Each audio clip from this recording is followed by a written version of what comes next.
الحمد لله القائل إنما الصدقات للفقراء والمساكين والعاملين عليها والمؤلفة قلوبهم وفي الرقاب والغارمين وفي سبيل الله وابن السبيل فريضة من الله والله عليم حكيم. أشهد أن لا إله إلا الله وحده لا شريك له وأشهد أن محمدا عبده ورسوله. اللهم صل وسلم على سيدنا محمد وعلى آله وصحبه أجمعين. أما بعد فيا أيها المسلمون اتقوا الله أوصيكم وإياي بتقوى الله فقد فاز المتقون. قال الله تعالى يا أيها الذين آمنوا اتقوا الله حق تقاته ولا تموتن إلا وأنتم مسلمون.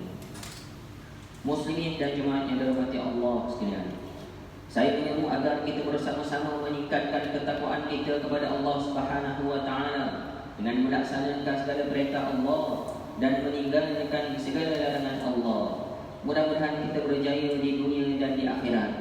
Dan tumpukanlah perhatian kepada khutbah yang disampaikan. Janganlah berbual-bual dan berleka-leka dengan telefon bimbit. Semoga khutbah ini memberi manfaat kepada kita semua. Tajuk khutbah pada hari ini ialah zakat payung asnaf. Hari ini sidang Jumaat yang dirahmati Allah sekalian, masyarakat selalu keliru siapakah yang layak menerima zakat. Hakikatnya Allah Subhanahu wa taala telah menjelaskan bahawa ada 8 golongan asnaf, 8 golongan sahaja yang boleh menerima santunan zakat, sebagaimana maksud firman Allah Subhanahu wa taala di dalam surah At-Taubah ayat 60 yang dibaca di permulaan khutbah tadi. Maksudnya, sesungguhnya zakat itu hanyalah untuk orang yang fakir dan orang-orang miskin dan amil-amil yang menguruskannya dan orang-orang mu'allaf yang dijinakkan hatinya dan untuk hamba-hamba yang hendak dimerdekakan dirinya dan orang-orang yang berhutang dan untuk dibelanjakan pada jalan Allah dan orang-orang musafir yang keputusan dalam perjalanannya. Ketetapan hukum demikian itu ialah sebagai satu ketetapan yang datangnya daripada Allah. Dan ingatlah, Allah Maha mengetahui lagi Maha bijaksana. Surah At-Taubah ayat 100 ayat 60. Maknanya hanya mereka yang termasuk ke dalam golongan di atas sahajalah yang layak. Sama ada pun ibu tunggal, anak yatim, gelandangan maupun warga emas hanya layak jika termasuk ke dalam salah satu asnaf yang disebutkan 8 tadi. Contohnya ibu tunggal yang miskin dibantu atas sifat kemiskinannya, bukan kerana sifat ibu tunggalnya. Syarak juga amat memberikan keutamaan kepada asnaf fakir, miskin dan mu'allaf. Maka mereka telah menerima pakej bantuan yang menyeluruh agar dapat keluar daripada kemiskinan dan tidak selamanya bergantung kepada bantuan. Antara bantuan itu ialah sara hidup bulanan, perumahan, sewa, baik kuliah dan bina bahu, pendidikan prasekolah sehinggalah ke universiti dan ekonomi untuk menjalankan perniagaan. Hari ini sidang Jumaat yang dirahmati Allah sekalian, bolehkah kita membayar zakat pendapatan di luar negeri daripada tempat kita berkhidmat? Ketahuilah bahawa sesungguhnya zakat pendapatan mestilah dibayar di tempat di mana kita berkhidmat dan mencari rezeki, walaupun kita menetap di luar daripada daerah tempat kita berkhidmat. Perkara ini telah dijelaskan oleh Imam Al-Mawardi di dalam kitab Al-Hawi Al-Kabir bahawa fa in kanat zakata malin fal mura'a fiha makanul mali la makanul malik. Maksudnya, sekiranya yang berkaitan dengan zakat harta, maka yang diraikan dalam hal ini adalah tempat harta dan bukannya tempat tinggal orang yang memiliki harta tersebut. Sandaran ini menunjukkan keutamaan membayar zakat di tempat seseorang itu mencari rezeki. Ini adalah kerana fakir miskin di kawasan tersebut adalah lebih berhak untuk menerima zakat daripada hasil yang ditunaikan oleh pembayar-bayar zakat di kawasan tersebut. Ini berdasarkan keputusan Jawatan Kuasa Fatwa Negeri Selangor yang diwartakan pada 9 Mei 2002 telah menjelaskan bahawa semua umat Islam yang tinggal atau bekerja di Selangor hendaklah membayar zakat pendapatannya kepada pusat zakat Selangor. Muslimin sidang Jumaat yang dirahmati Allah sekalian, Pengurusan zakat Selangor amat menjaga amanah dalam urusan zakat. Segala peruntukan yang dibelanjakan tidak disembunyikan dan dilaporkan setiap tahun. Aspek agihan menjadi keutamaan agar para pembayar tahu ke mana wang mereka diagihkan. Pada tahun 2022 misalnya, sebanyak 1.05 bilion ringgit telah diagihkan kepada semua asnaf. Ia meliputi 207 juta untuk fakir miskin, 360 juta untuk miskin, 131 juta ringgit untuk amil, 52 juta bagi mu'allaf, 22 juta bagi rekod, 90 juta ringgit bagi gharimah, 183 juta bagi fi sabilillah dan 0.9 juta bagi ibnu sabil. Melalui program pembangunan sosial misalnya, sebanyak 627 juta dibelanjakan untuk memberi manfaat kepada 162,000 keluarga asnaf dan 440 buah institusi. Lebih membanggakan, selama 6,000 orang asnaf telah keluar daripada kemiskinan dan menjadi usahawan. Di bawah program pembangunan pendidikan pula, sebanyak 58 juta ringgit telah dibelanjakan dengan 95,954 penerima daripada prasekolah sehinggalah universiti dan meliputi bidang pengajian seperti pengajian Islam, perubatan, kejuruteraan dan sebagainya. Bagi penghafaz Al-Quran dan mahasiswa kufas sebanyak 11 juta ringgit telah diterima oleh 5,234 orang penghafaz Al-Quran. Melalui tunas usahawan asnaf Selangor pula, 1,228 asnaf fakir dan miskin di Selangor berjaya menjadi usahawan dalam pelbagai bidang. Muslimin yang dirahmati Allah Subhanahu wa taala. Di Selangor sebenarnya terdapat ramai sekali ikon asnaf zakat yang menempuh nama sebagai manusia tauladan. Antara ikon asnaf berjaya di Selangor ialah Prof. Madya Datuk Dr. Haji Farid Rafi bin Abdullah yang kini merupakan Chancellor Universiti Islam Selangor UIS. Beliau antara contoh asnaf mu'allaf yang dibantu daripada awal keislamannya sehinggalah akhirnya berjaya mengangkat martabat dirinya setanding, malah lebih tinggi berbanding orang lain. Malah hari ini beliau sering menjadi sumber inspirasi kepada ramai pihak dalam mencapai kejayaan walaupun berstatus mu'allaf. Kita juga boleh berbangga dengan anak-anak asnaf yang sudah melewati gerbang universiti, menggondol ijazah dan seterusnya menjawati pelbagai pekerjaan, menjadi doktor, guru, pensyarah, jutera dan sebagainya. Mereka membuktikan bahawa zakat yang disalurkan memberikan kesempatan untuk mencipta anjakan dalam kehidupan masyarakat. Hari ini sedang Jumaat yang dirahmati Allah Subhanahu wa taala. Hakikatnya dengan kemampuan mengagihkan zakat sebanyak 1.05 bilion ringgit dan kutipan zakat sebanyak 1.07 bilion ringgit pada tahun 2022 jelas menunjukkan pengurusan zakat Selangor benar-benar dipercayai di negeri ini.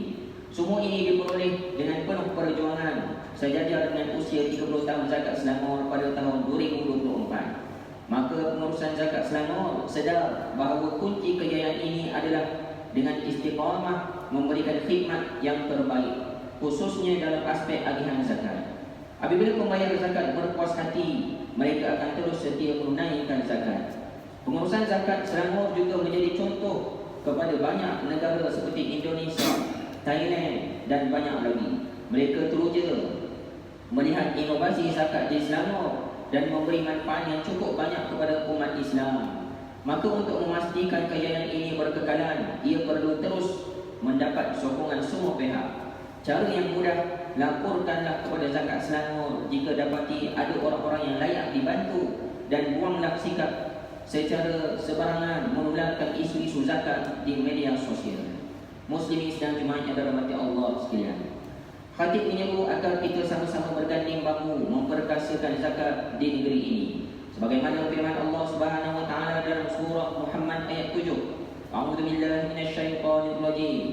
Ya ayyuhalladzina amanu in tansurullaha yansurkum wa yutsabbit aqdamakum. Maksudnya, wahai orang-orang beriman, kalau kamu membela agama Allah, nescaya Allah akan membela kamu untuk mencapai kemenangan dan meneguhkan tempat pendirian kamu.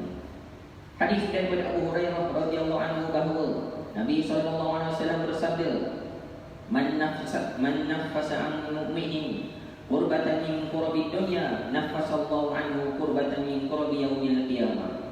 Wa man yassara an mu'sirin, yassarallahu alaihi fid dunya wal akhirah. Wa man satara musliman, satarallahu fid dunya wal akhirah. Wallahu fi 'auni al-'abdi ma kana al-'abdu fi 'auni akhihi. Maksudnya, kata Rasulullah, sesiapa yang membebaskan seseorang daripada kesusahan dunia, maka Allah akan melepaskannya daripada kesusahan pada hari kiamat.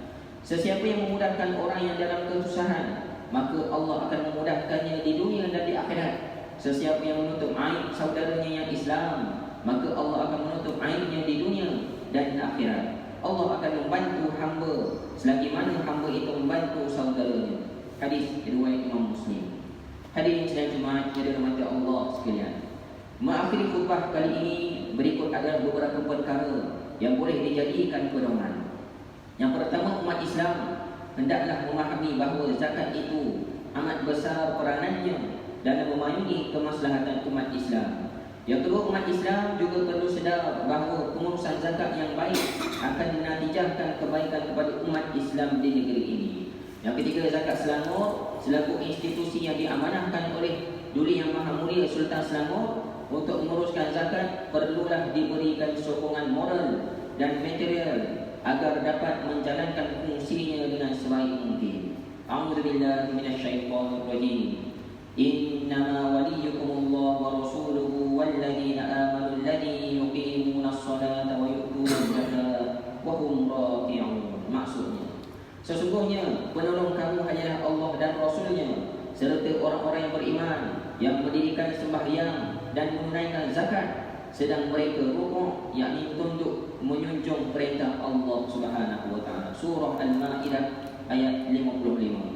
Barakallahu li wa lakum fil Qur'anil 'azim wa nafa'ani wa iyyakum bima fihi minal ayati wa dzikril hakim wa taqabbala minni wa minkum tilawatan innahu huwas samiul 'alim. Aqulu qawli hadza wa astaghfirullahal 'azim li wa lakum wa lisairil muslimina wal muslimat fastaghfiruhu innahu huwal ghafurur rahim. اللهم إنا نسألك بحرمة هذا اليوم المبارك أن تكشف عنا كرباتنا وأن تغفر لنا ذنوبنا وأن ترزقنا من حيث لا نحتسب. وصلى الله على سيدنا محمد وعلى آله وصحبه أجمعين والحمد لله رب العالمين.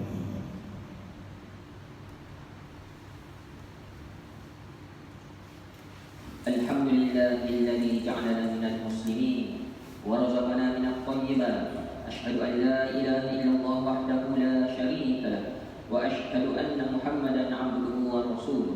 Allahumma shalli wa sallim wa barik ala sayyidina Muhammad wa ala alihi wa sahbihi wa man tabi'ahum bi ihsanin ila yaumiddin. Amma ba'du. Fa ya ibadallah ittaqullah usikum wa iyaya bitaqwallah faqad fazal muttaqun. Hadirin sidang Jumaat yang dirahmati Allah sekalian, sekali lagi khatib ingin mengingatkan kita supaya sentiasa bertakwa kepada Allah Subhanahu wa taala dan mengawasi diri dan keluarga kita daripada melakukan perbuatan keji dan maksiat. Dalam masa yang sama kita terus berdoa agar sentiasa dirahmati dan dilindungi daripada segala bentuk ancaman serta penerangan wabak COVID-19. Untuk itu para jemaah dinasihatkan supaya mengamalkan kawalan diri, menjaga kebersihan diri dan sekitar, jagalah penjarakan dan memakai pelitup muka untuk mengelakkan penularan. Elakkan kawasan yang sesak, sempit dan sembang secara dekat, terutamanya sekali jika mempunyai apa-apa gejala yang boleh dikaitkan dengan COVID-19. Dan sama-sama kita memperbanyakkan salawat dan salam ke atas baginda Nabi kita Nabi Muhammad sallallahu alaihi wasallam. Karena Allah telah berfirman, Innallaha wa malaikatahu yusalluna 'alan nabi ya ayyuhalladzina amanu sallu 'alaihi wa sallimu taslima. Allahumma salli wa sallim ala sayyidina Muhammad wa ala alihi wa ashabihi ajma'in. Allahumma ighfir lil muslimina wal muslimat wal mu'minina wal mu'minat al ahya'i minhum wal amwat innaka sami'un qaribun mujibud da'wat wa ya qadiyal hajat. اللهم أعز الإسلام والمسلمين وأهلك الكفرة والمبتدعة والمشركين. اللهم إنا نسألك ونتوسل إليك بنبيك الأمين ونسألك بأسمائك الحسنى وصفاتك العظمى أن تحفظ بعين عنايتك الربانية وبحفظ وقايتك الصمدانية جلالة ملكنا المعظم سلطان سلامور سلطان شرف إليه شاء الحاج ابن المرحوم سلطان صلاح الدين عبد العزيز شاء الحاج. اللهم أجب العون والهداية والتوفيق والصحة والسلامة منك لولي عن سلامور تنفع مشايخ سلطان شرف إليه شاء الحاج في أمن وصلاح وعافية بمنك وكرمك يا ذا الجلال والإكرام. اللهم أقل أمرهما مصلحين للموظفين والرعية والبلاد وبلغ مقاصدهما لطريق الهدى والرشاد.